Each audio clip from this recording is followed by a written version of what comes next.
Good morning students, कैसे हैं आप सभी लोग? बढ़िया। मैथमेटिक्स में जैसा कि आप जानते हैं कि एक चैप्टर होता है रिलेशन एंड फंक्शन का। वैसे तो हमारी मैथमेटिक्स में बहुत तरह के फंक्शंस हैं। उन्हीं फंक्शन में आज एक फंक्शन हम आपके सामने लेकर आए हैं जिसका नाम है the greatest integer function. The greatest integer function, short में लोग इसे GIF भी कहते हैं। G stands for greatest, I stands for integer and F stands for function. Hindi में इस फंक्शन को बोला जाता है महत्तम पूर्णांक फलन।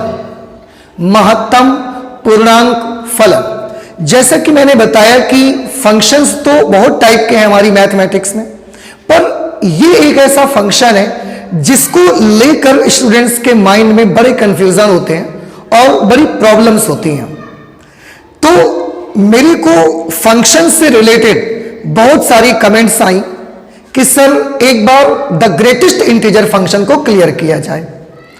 तो आज मैं आपके सामने हाजिर हूं, उसी द ग्रेटेस्ट इंटीजर फंक्शन के बारे में डिस्कस करेंगे आज हम लोग, ठीक है ना? ओके, तो जैसे कि मैंने बताया कि अंग्रेजी में इसको बोलते हैं द ग्रेटेस्ट इंटीजर फंक्शन और हिंदी में इसका नाम है महत्तम पूर्णांक फलन। ये फंक्शन को समझने के लिए ना आपको सबसे पहले पूर्णांकों का नॉलेज होना चाहिए कि इंटीजर्स किसको कहते हैं। मैं आपको बताऊंगा, एक छोटी सी नंबर लाइन यहां मैंने बना के रखी है।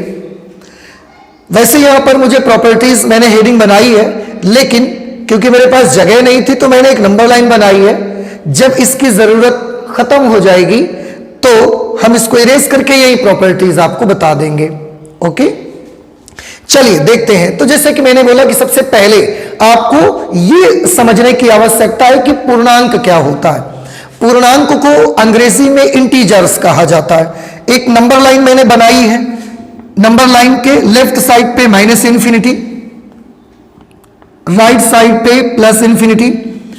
नंबर लाइन के बीच में यहां कहीं मैं 0 मान लेता हूं। फिर इधर की तरफ बढ़ेंगे 1 2 3 4 5 ऐसे पॉजिटिव।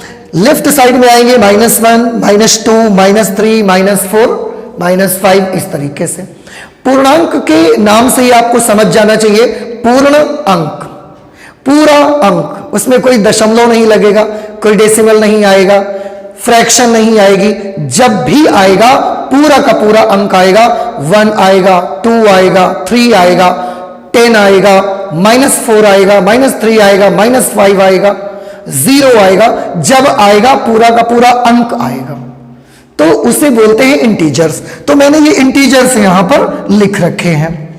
उसमें भी अगर आप कैटेगराइजेशन करते हैं ना तो ये 0 से इधर के जितने भी ये इंटीजर्स हैं, आप देख रहे हैं कि ये सारे के सारे इंटीजर्स पॉजिटिव इंटीजर्स हैं, इसलिए इनको कहा जाता है पॉजिटिव इंटीजर्स।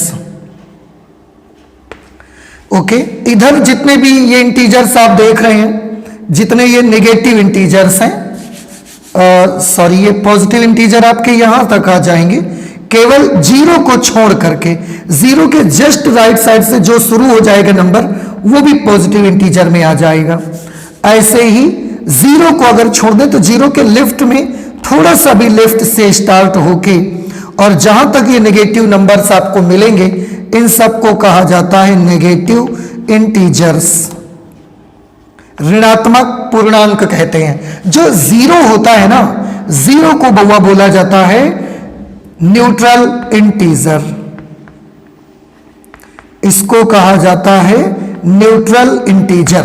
न्यूट्रल इंटीजर मतलब उदासीन पूर्णांक। इसके आगे प्लस या माइनस का कोई महत्व नहीं होता। प्लस माइनस 0 आपने कभी नहीं देखा होगा लिखा हुआ।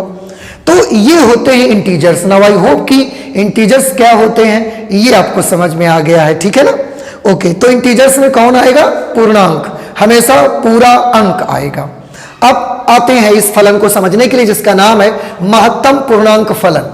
सबसे पहले हम बात ये करेंगे कि जो महत्तम पूर्णांक फलन होगा ना वो रिप्रेजेंट कैसे किया जाता है, उसको हम प्रदर्शित कैसे करेंगे। आखिरकार महत्तम पूर्णांक फलन का जो सिंबल बनाया है, जो रिप्रेजेंटेशन बनाया गया है, वो इस तरह से बनाया गया है कि कोई फलन अगर इस तरीके से f x is equal to, और ये इस तरीके से एक बॉक्स बनाकर, एक ब्रैकेट बना करके आपको अंदर एक्स लिखा है, तो ये रिप्रेजेंटेशन है एक महत्तम पूर्णांक फलन का। तो किसी भी महत्तम पूर्णांक फलन को रिप्रेजेंट करने के लिए हम इस तरीके से ब्रैकेट बनाते हैं, ये बॉक्स बनाते हैं, और f x is equal to इस तरीके से ब्रैकेट बना के एक्स हम उसको लिखते हैं। ठीक है, तो ये है द ग्रेटेस्ट इंटीजर फंक्शन का रिप्रेजेंटेशन। तो कभी भी आपकी किताबों में या कभी आपके एग्जामिनेशन में इस तरीके का कोई भी फंक्शन मिलता है ना, then you should understand that this is the greatest integer function. आपको समझ जाना चाहिए कि ये एक महत्तम पूर्णांक फलन है। अभी नेक्स्ट पॉइंट लेते हैं कि महत्तम पूर्णांक फलन की क्या वैल्यू आया करेगी, उसका मीनिंग क्या होगा actually. Value of GIF, greatest integer function, ये मैंने लिखे अलग अलग तरह से, मैंने उसको रिप्रेजेंट करके दिखाया है, मैंने उसको समझाने की कोशिश की है, उसको लिखा हुआ है, एक एक करके उसको पढ़ेंगे, और इतने तरीके से जब पढ़ेंगे ना तो चीजें अपने आप क्लियर हो ही जाएंगी आपको। ये लास्ट तक जरूर देखिएगा, बड़ी इंपॉर्टेंट चीज है मैथमेटिक्स स्टूडेंट्स के लिए। उन मैथमेटिक्स स्टूडेंट्स को कभी भी मिस नहीं करना चाहिए ये चीज। तो अगर आप एक अच्छे मैथमेटिशियन बनना चाहते हैं ना, तो अपने नॉलेज में ये एक नई चीज ऐड कर ही लीजिए आप, ठीक है ना। इसलिए वीडियो को लास्ट तक देखिएगा। जैसे अगर ऐसा लिखा हुआ है तो ग्रेटेस्ट इंटीजर फंक्शन का मीनिंग क्या है। ग्रेटेस्ट इंटीजर फंक्शन का मीनिंग है महत्तम पूर्णांक।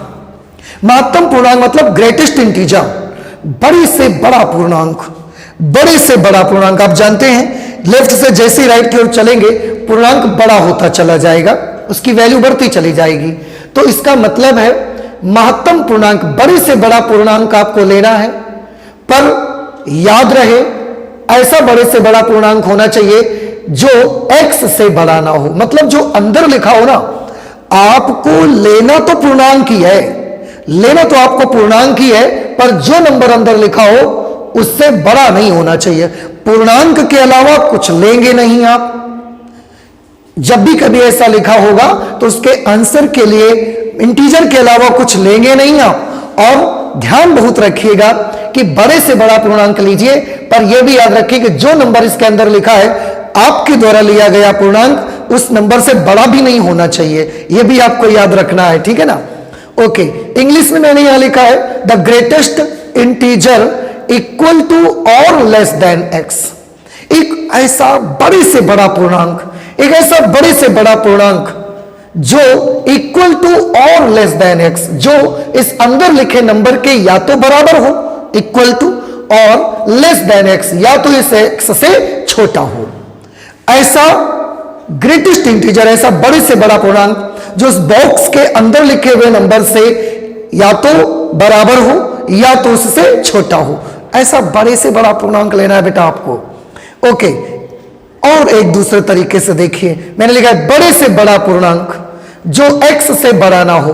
एक्चुअली ये और ये एक ही बात है, इसमें कोई नहीं, बात तो सब एक ही है, पर तरीका थोड़ा सा बदल दिया है। आपको जिस भी तरीके से समझ आ जाए ना, जिस भी तरीके से आपको समझ आ जाए वैसे आप उसको अडॉप्ट कर लीजिए, वैसे दिमाग में बिठा लीजिए। नेक्स्ट लिखा है बड़े से बड़ा पूर्णांक जो x से बड़ा ना हो। फिर से वही बात आई कि आपको बड़े से बड़ा इंटीजर लेना है, बड़े से बड़ा पूर्णांक लेना है, पर याद बहुत रखना है, ध्यान बहुत रखना है कि यहां लिखे नंबर से बड़ा नहीं होना चाहिए उसकी वैल्यू। एक और मैंने लिखा है तरीके से कि इसकी वैल्यू में आप x ले सकते हैं अथवा x से छोटा, इसकी वैल्यू x भी हो सकती है और इसकी वैल्यू x से छोटी भी हो सकती है, पर फिर से शर्त है जो भी पूर्णांक हो। आप अगर x पूर्णांक है तो x ही ले लीजिए, वही हमारा आंसर हो जाएगा। लेकिन अगर x पूर्णांक नहीं है तो x से छोटा जो पूर्णांक हो उसको आप लीजिए। फिर समझ रहे हैं, इसीलिए मैंने लिखा कि इसकी वैल्यू x भी हो सकती है अथवा x से छोटा जो पूर्णांक हो वो आप लिख सकते हैं इसके आंसर पे। अब ये सारी चीजें ना अभी मैं आपको एग्जांपल से क्लियर करूंगा, 100% आपको पूरी बात समझ में आ जाएगी। फिलहाल इतनी सारी चीजें पढ़ने के बाद थोड़ी बहुत बातें तो आपको समझ में आई होंगी कि इसकी वैल्यू में मुझे एक ऐसा पूर्णांक चाहिए जो पूर्णांक बड़े से बड़ा हो लेकिन x से बड़ा नहीं होना चाहिए, अथवा इसके आंसर में मैं x भी ले सकता हूं अगर x पूर्णांक है, लेकिन अगर ये x पूर्णांक नहीं है तो इस नंबर से छोटा जो पूर्णांक होगा मैं उसको इसके आंसर में ले लिया करूंगा। ओके, अभी एग्जाम्पल करेंगे फिर ये सारी चीजें क्लियर हो जाएंगी। थर्ड नंबर पे मैंने बात करी है कि इसको पढ़ेंगे कैसे। बच्चों के सामने सबसे बड़ी प्रॉब्लम बेटा आती है कि जब ऐसा लिखा जाता है ना इस तरीके से तो उसको पढ़ा कैसे जाए। तो उसको पढ़ने के हमारे पास वैसे तो कई मेथड हैं, उनमें से कुछ जो ज्यादा प्रोमिनेंट तरीके हैं, जो ज्यादा पॉपुलर मेथड्स हैं, उनको हम आपके सामने बताते हैं। एक तो आप इसको पढ़ सकते हैं द ग्रेटेस्ट इंटीजर एक्स पढ़ सकते हैं। पहला तरीका पढ़ने का है द ग्रेटेस्ट इंटीजर एक्स। आप इस तरह से इसको पढ़ सकते हैं। एक तरीका तो ये है। अब एक चीज और देखिए, क्योंकि एक्स ब्रैकेट के भीतर लिखा हुआ है तो हम चाहें तो कुछ मैथमेटिशियंस, कुछ टीचर लोग इसे ब्रैकेटेड एक्स भी पढ़ते हैं, ब्रैकेटेड एक्स। ओके, तो सेकंड जो तरीका है हमारे पढ़ने का वो होगा ब्रैकेटेड एक्स भी हम इसको पढ़ सकते हैं, ठीक है ना। ब्रैकेटेड एक्स से भी इसको पढ़ा जा सकता है। कुछ लोग ना इसको बॉक्स एक्स भी बोलते हैं, बॉक्स एक्स। तो कोई प्रॉब्लम नहीं है, अगर कोई इसको बॉक्स एक्स बोलता है तो वो भी सही है, बॉक्स एक्स से भी कहा जा सकता है। अभी आप देखेंगे इसका मैं ग्राफ आपको यहां बना के दिखाऊंगा। तो जब आप ग्राफ बनाएंगे ना, ग्राफ से आपको एक चीज दिखेगी, और ग्राफ जब इसका बनाया गया, देखा गया, तो मैथमेटिशियन लोगों को रह नहीं गया और उन्होंने इसका एक नाम और रख दिया, step wise function. Step up function भी रख सकते हैं, स्टेप वाइज फंक्शन भी कह सकते हैं। तो एक इसका नाम पड़ गया step wise function. Step wise function, आप चाहें तो स्टेप अप फंक्शन भी बोल सकते हैं। इसका एक नाम ये भी लिख सकते हैं, step up function. So these are the three names by which we call this function. इन तीन तरह से, या यूं कहें कि पांच तरह से, द ग्रेटेस्ट इंटीजर एक्स भी बोल सकते हैं, ब्रैकेटेड एक्स भी बोल सकते हैं, बॉक्स एक्स भी बोल सकते हैं, स्टेप वाइज फंक्शन भी कह सकते हैं, और स्टेप अप फंक्शन भी कह सकते हैं इसको। Okay, now let's some examples to understand this type of function very very deeply. Okay, examples कौन से लेंगे? अब हम कोई भी नंबर आप ले लीजिए, इससे जुड़े एग्जांपल हम लोग यूज करेंगे। जैसे पहला एग्जांपल मैं ले लेता हूं, अगर ब्रैकेटेड अगर मैंने लिख दिया है 3.4, आपको इनमें से कोई भी जो लाइन आपको लगे कि ये हमको समझ में आ रही थी, जैसे मैंने यहां लिखा था, इसकी वैल्यू में या तो x ही ले लीजिए, जो अंदर लिखा है वही ले लीजिए, और या तो फिर x से छोटा वाला पूर्णांक ले लीजिए। अगर x पूर्णांक है तो x ही हमारा आंसर बन जाएगा। अगर इसके भीतर लिखा हुआ नंबर पूर्णांक है तो वही हमारा आंसर बन जाएगा, और इसके भीतर लिखा नंबर अगर पूर्णांक नहीं है तो उस नंबर से जो भी जस्ट पहला वाला पूर्णांक पड़ेगा, जो जस्ट छोटा पूर्णांक पड़ेगा ना, वो हमारा आंसर बन जाएगा। जैसे अब ये मुझे बताएं, क्या 3.4 पूर्णांक है? Answer is no, 3.4 is not an integer. अगर ये पूर्णांक नहीं है तो हम इसे नहीं ले सकते, यानी कि हम x इसकी वैल्यू में यही नंबर नहीं ले सकते। फिर x से छोटा जो पूर्णांक हो वो ले लीजिए, यानी कि 3.4 से जो छोटा हो वो ले लीजिए। अभी आप देखिए नंबर लाइन पे देखेंगे 3.4 कहां पड़ेगा, 3.4 यहां कहीं पड़ेगा, यहां पड़ेगा। अब 3.4 से छोटा पूर्णांक चाहिए। 3.4 से जब लेफ्ट साइड में चलोगे छोटा पूर्णांक ढूंढने के लिए, तो जब लेफ्ट की ओर बढ़ेंगे तो सबसे पहला पूर्णांक कौन सा मिलेगा? 3। इसलिए यही इसका जवाब हो जाएगा। तो the greatest integer of 3.4 is equal to 3, या बॉक्स 3.4 की वैल्यू 3 के बराबर आ गई। ओके, सेकेंड एग्जांपल, जैसे अगर मैं यहां पर ले लेता हूं 7.1, तो 7.1 की वैल्यू कितनी आएगी? आप थोड़ा सा सोचिए, क्या 7.1 एक इंटीजर है? Answer is no, 7.1 is not an integer. अगर ये इंटीजर नहीं है तो ये हमारा आंसर तो नहीं हो सकता। फिर हमारा आंसर कौन आएगा? अब थोड़ा सा याद करो, 7.1 से जस्ट उससे जो छोटा पूर्णांक आपको मिलेगा उसको लेना है। तो 7.1 7 से थोड़ा राइट में पड़ेगा, अब उसके पहले जो इंटीजर पड़े, जो पूर्णांक पड़ेगा, तो उसके पहले पूर्णांक 7 ही पड़ेगा। तो इसका आंसर हमारा 7 आएगा, 7.1 नहीं ले सकते हम। थर्ड जैसे एग्जांपल अगर हम देखते हैं, थर्ड एग्जांपल आप देखिए, 0. अगर मैं यहां पर ले लेता हूं 0.9, then what will be its value? 0.9 को बेटा आप देखिए, तो क्या 0.9 एक इंटीजर है? Again answer is that 0.9 is not an integer, and if 0.9 is not an integer, तो फिर हमें इसके जवाब में क्या लेना चाहिए? आंसर है 0.9।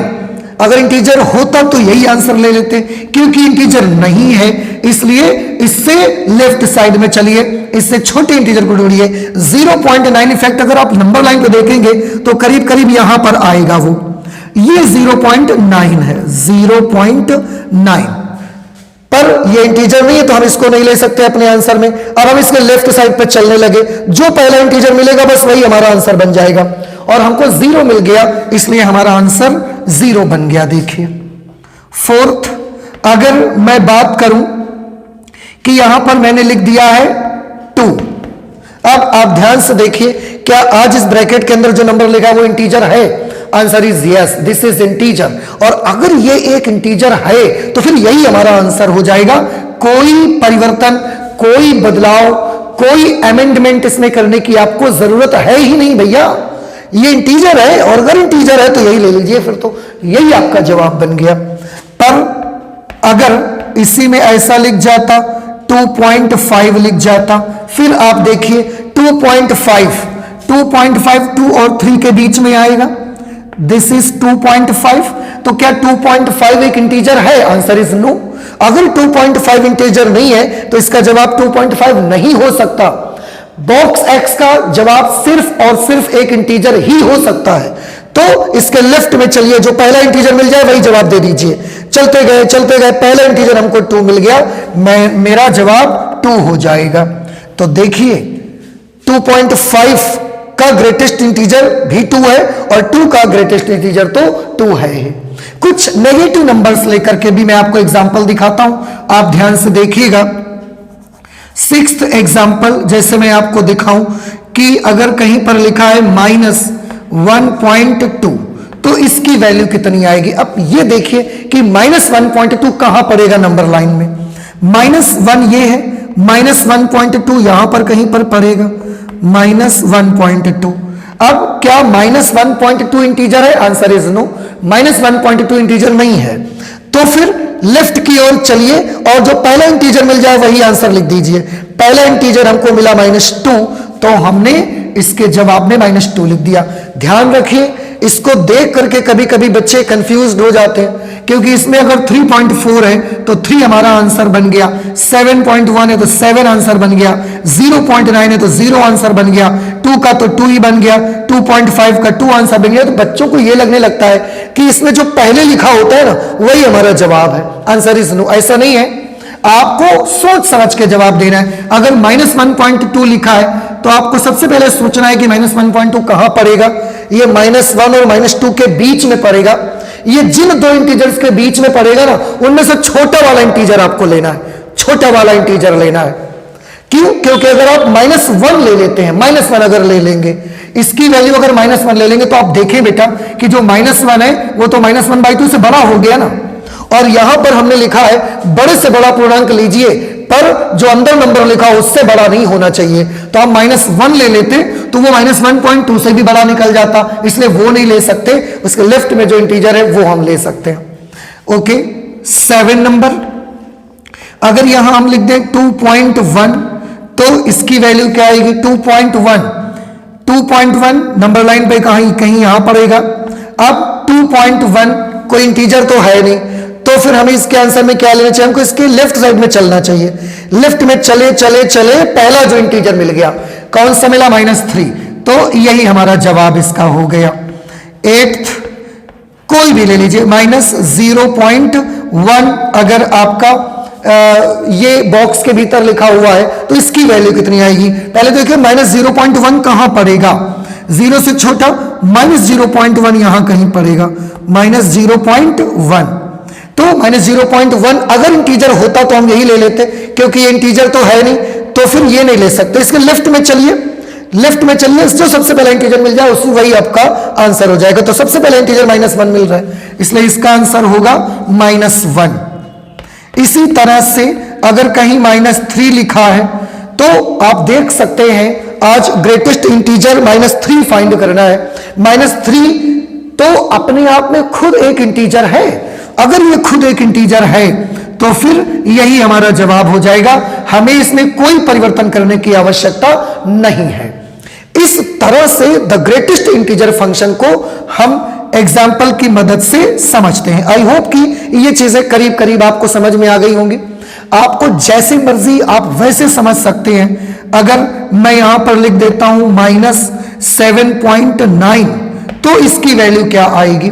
सबसे पहले आपको ये देखना है कि -7.9 किन दो इंटीजर्स के बीच पड़ेगा। अगर यहां -7 है तो यहां -8 होगा, तो -7.9 जो होगा वो -7 और -8 के बीच में पड़ेगा। अगर -7 और -8 के बीच में पड़ता है तो इन दोनों में से जो छोटा होगा ना वो इंटीजर आपको आपके आंसर में लेना है। तो -8 छोटा है तो इसका जवाब -8 आ जाएगा।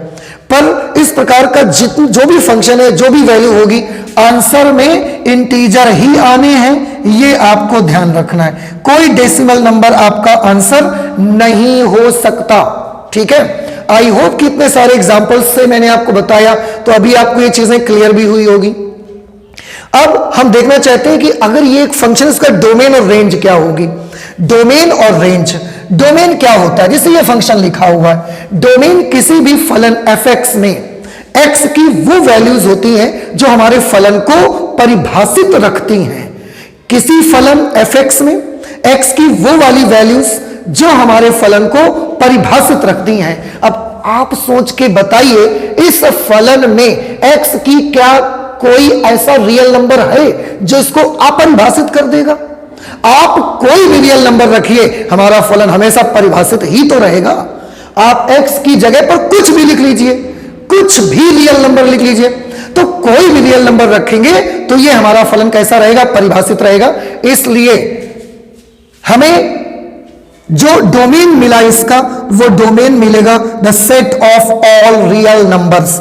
Are means the set of all real numbers, सभी वास्तविक संख्याओं का समुच्चय। ये इस ग्रेटेस्ट इंटीजर फंक्शन का डोमेन होगा। मतलब x के स्थान पर कोई भी रियल नंबर लिखिए, कोई प्रॉब्लम नहीं है, ये फलन परिभाषित ही रहेगा। रेंज में क्या आएगा? रेंज यानी कि इसकी जो वैल्यूज आएंगी। आप देखो बेटा, इतने सारे एग्जाम्पल्स आपने देखे हैं, इतने सारे एग्जाम्पल्स आपने देखे हैं और सबके आंसर में पूर्णांक ही आता है, पूर्णांक। इसलिए इसका जो रेंज होगा वो पूर्णांकों का समुच्चय होगा, the set of all integers.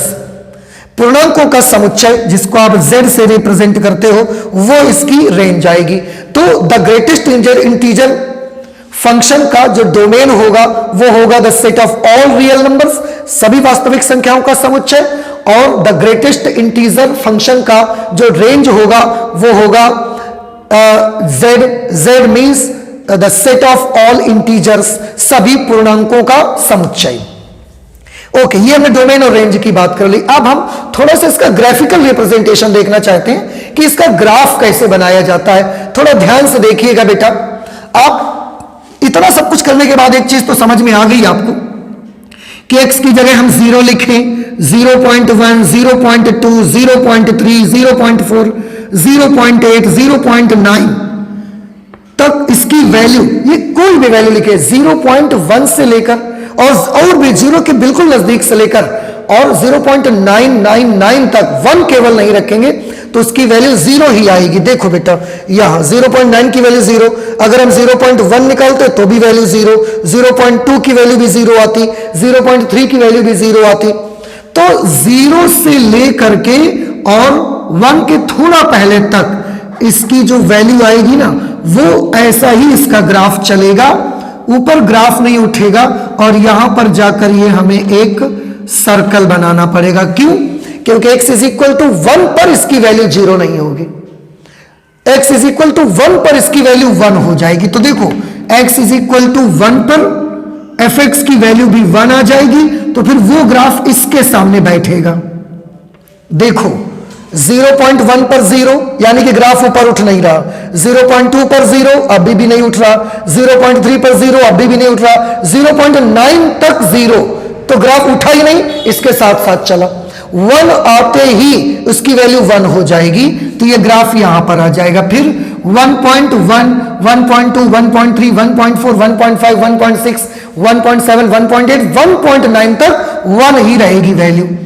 तो इसका ग्राफ फिर ऐसे ही चलता रहेगा 1 के बिल्कुल सीध में, और 2 पर इसकी वैल्यू 2 हो जाएगी, इसलिए 2 पर वैल्यू 1 नहीं आएगी, तो 2 पर 1 नहीं आएगी, तो 1 के सामने नहीं लेना है। 2 पर 2 आएगी, तो 2 के सामने लेना है, फिर इसको आपको 2 के सामने यहां पर 2 आ जाएगा। फिर 2.1, 2.2, 2.3, 2.4, 2.5, 2.6, 2.7, 2.8, 2.9 तक इसकी वैल्यू 2 ही रहेगी, ऊपर नहीं उठेगा ग्राफ। ये 2.9 तक वैल्यू 2 रहेगी, 3 पर आकर के फिर से इसकी वैल्यू 3 हो जाएगी, तो 3 पर जब पहुंचेंगे तो इसकी वैल्यू 3 हो जाएगी। ऐसे ही आगे भी चलता रहेगा ये ग्राफ। इसी तरीके से अगर यहां पर आप बनाएंगे तो -1 पर इसकी वैल्यू -1 होगी, -1 पर वैल्यू -1 होगी, और -1 से 0 तक जितने छोटे नंबर इसके बीच में है उन सब के लिए वैल्यू यहां पर आएगी। ये -x बराबर -1 पर ये कभी नहीं मिलेगा आपको, मतलब -1 तो आएगा। देखो ये x की वैल्यू है, ये यहां पर x कैसा है बेटा, देखो यहां x है -0.1, -0.2, -0.3, -0.4, -0.5, ऐसा है ना। यहां क्या है 0, तो 0 पर तो ग्रेटेस्ट इंटीजर फंक्शन की वैल्यू 0 रहती है ना। अगर 0 पर 0 है तो 0,0 तो बउआ यहां पड़ेगा ना, ठीक है ना। तो 0 पर ग्राफ यहां रहेगा, यहां नहीं रहेगा ग्राफ। 0 पर x बराबर 0 पर y का मान -1 नहीं आएगा, x बराबर 0 पर y की वैल्यू 0 रहेगी। हाँ, फिर -0.1, -0.2, -0.3, -0.4 ये आएगा ना, फिर इसकी वैल्यू 1 हो जाएगी, तो ग्राफ यहां से ऐसा चलेगा। इसी तरीके से -2 पर इसकी वैल्यू -2 के बराबर आएगी, तो -2 पर 2 के बराबर आएगी, तो यहां पर इंक्लूड करेंगे इसको, और यहां पर इसको एक्सक्लूड कर देंगे, क्योंकि -1 पर -2 नहीं आएगी वैल्यू।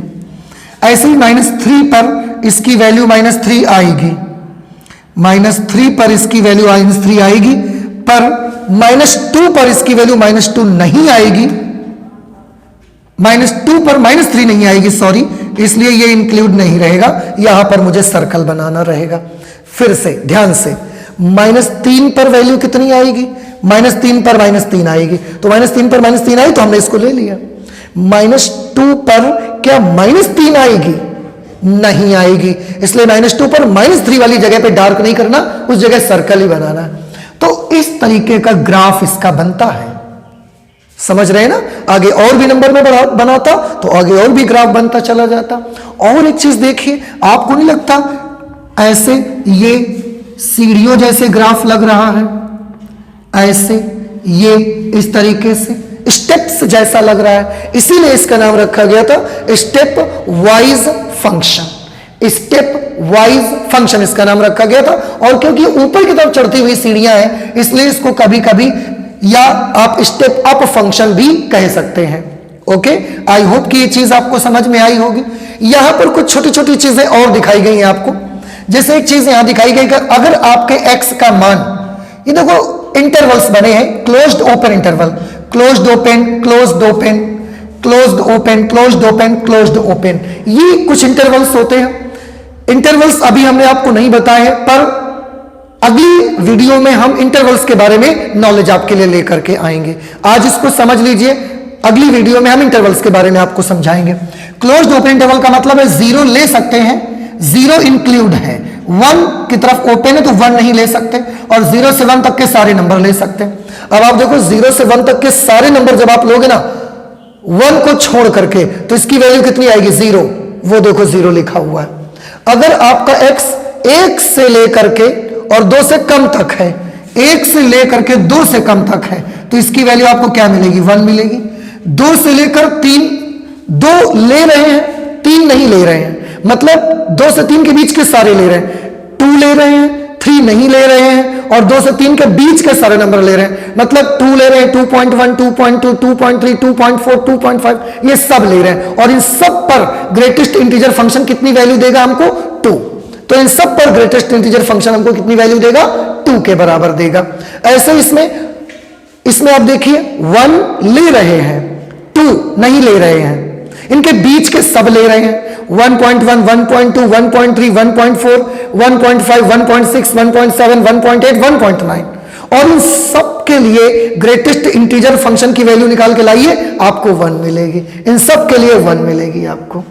ऐसे यहां पर दिखाया गया है, -1 ले रहे हैं, 0 नहीं ले रहे, -1 हम ले रहे हैं, -1 हम ले रहे हैं, 0 नहीं ले रहे, इनके बीच के सारे ले रहे हैं। तो इनके बीच का कोई भी नंबर आएगा, आप देखो -1 ले रहे हैं, 0 नहीं ले रहे, इनके बीच के सारे नंबरों के लिए वैल्यू कितनी आ रही थी? ये ग्राफ यहां चल रहा था उस समय, इसका मतलब उसकी वैल्यू -1 आ रही थी, तो इसकी वैल्यू -1 आ रही है। इसी तरीके से -2 ले रहे हैं, -1 नहीं ले रहे हैं, इनके बीच के सारे नंबर ले रहे हैं। उस समय आपका ग्राफ किसकी सीध में था? -2 की, इसलिए उस वक्त इसकी वैल्यू -2 के बराबर आएगी। -3 क्लोज्ड इंटरवल है, ले रहे हैं, -2 ओपन इंटरवल है, नहीं ले रहे हैं, इसके बीच के सारे नंबर ले रहे हैं, तो -3 और इसके बीच के सारे नंबर आप ले रहे हैं, -2 नहीं ले रहे हैं। ये उस वक्त ग्राफ कहां पर चल रहा था? उस वक्त ये ग्राफ चल रहा था -3 के सामने, तो इसकी वैल्यू -3 के बराबर आ जाएगी।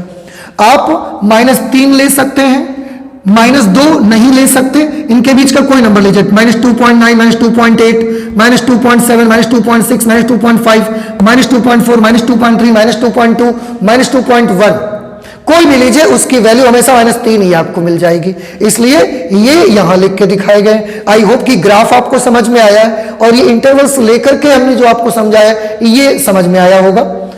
नेक्स्ट वीडियो में जैसे कि मैंने बताया, मैं इंटरवल्स के बारे में पढ़ाऊंगा, क्योंकि मुझे लग रहा है कि अभी इंटरवल्स आपको पता नहीं क्लियर है कि नहीं क्लियर है।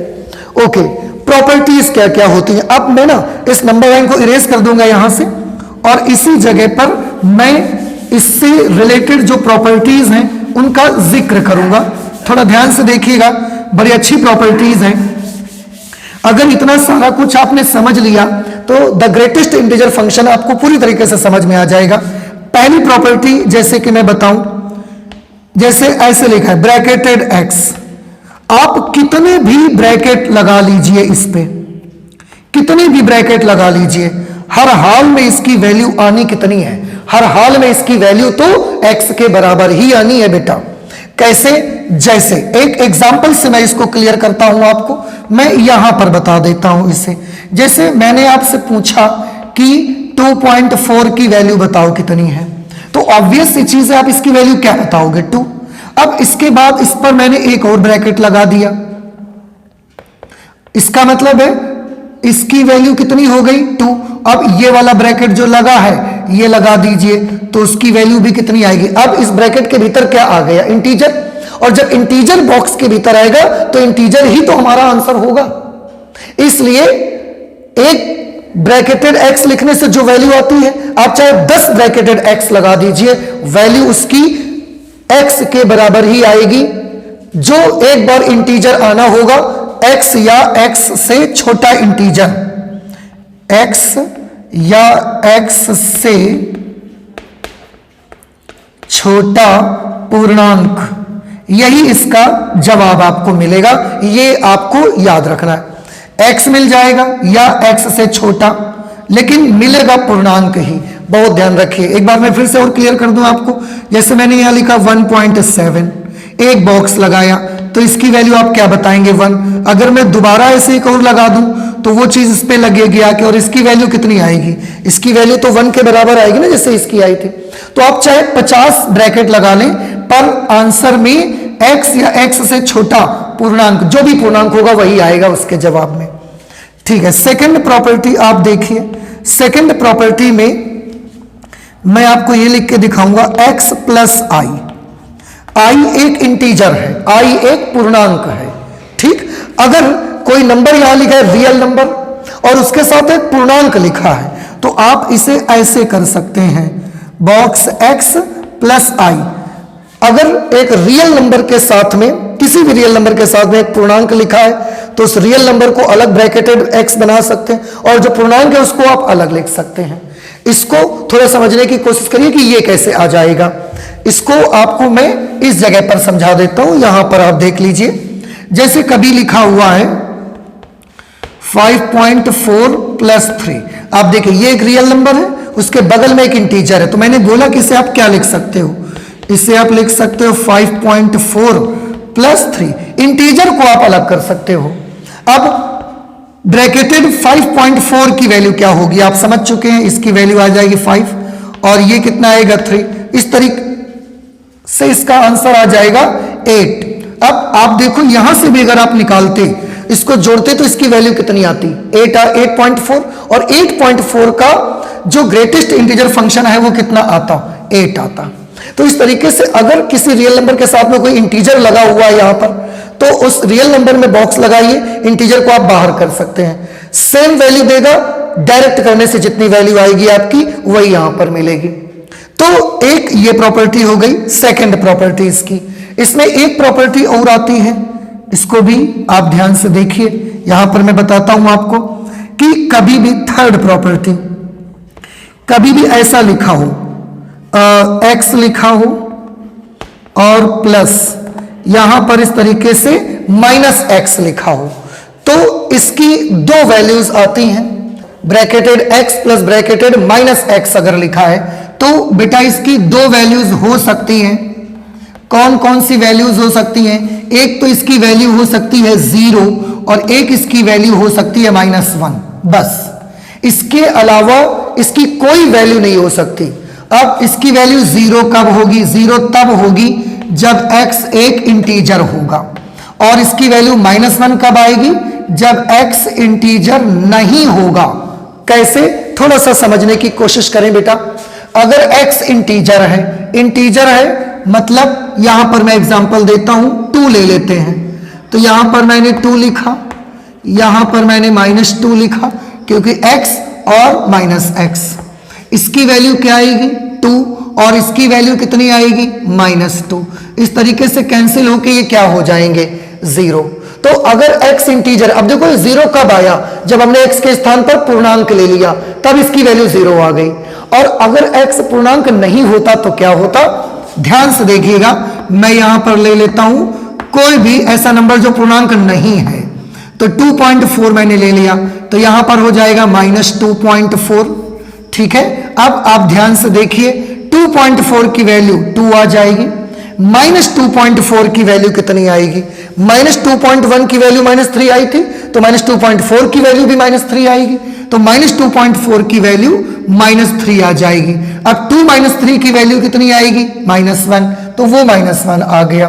तो ये भी एक प्रॉपर्टी है जिसको मैंने यहां आपको लिख के दिखाया है कि अगर bracketed x plus bracketed -x लिखा है तो उसकी दो वैल्यूज हो सकती हैं, उसकी एक वैल्यू 0 भी हो सकती है और उसकी दूसरी वैल्यू -1 भी हो सकती है, ठीक है ना।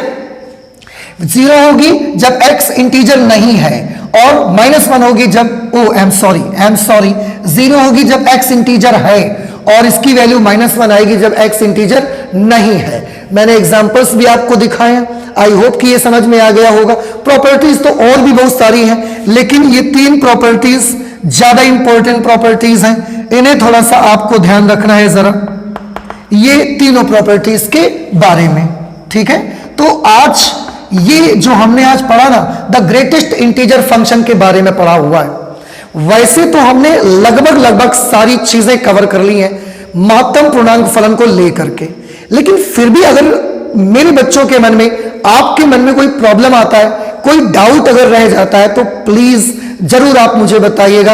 आपके पूछने पर मुझे कभी बुरा नहीं लगता, मुझे बहुत अच्छा लगता है कि मैं अपने बच्चों के काम आ पाया कम से कम। तो प्लीज आपको अगर पूरे वीडियो में कहीं पर भी कोई डाउट लगा हो तो जरूर मुझे बताइएगा। अगली वीडियो में एक और बढ़िया चीज लेके आएंगे। जैसे कि मैंने बोला, यहां पर जब मैं ये लिख रहा था तो मुझे रियलाइज हुआ कि शायद आप लोगों को अभी इंटरवल्स के बारे में उतना ज्यादा डीपली नॉलेज नहीं है। तो नेक्स्ट क्लास में जब हम मुलाकात करेंगे ना, नेक्स्ट वीडियो जब इस टाइप का मैं लेके आऊंगा, तो उसमें मैं इंटरवल्स के बारे में जिक्र करूंगा, इंटरवल के बारे में डिस्कस करेंगे हम। ठीक है, आई होप कि आज की सारी बातें आपको समझ में आई हैं। तो आज इतना ही रखते हैं, चलते हैं, मिलते हैं अगली क्लास में। तब तक के लिए आप हंसते रहिए, मुस्कुराते रहिए, अपना और अपनों का ख्याल रखिए। चलते हैं, मिलते हैं नेक्स्ट क्लास में। जय हिंद।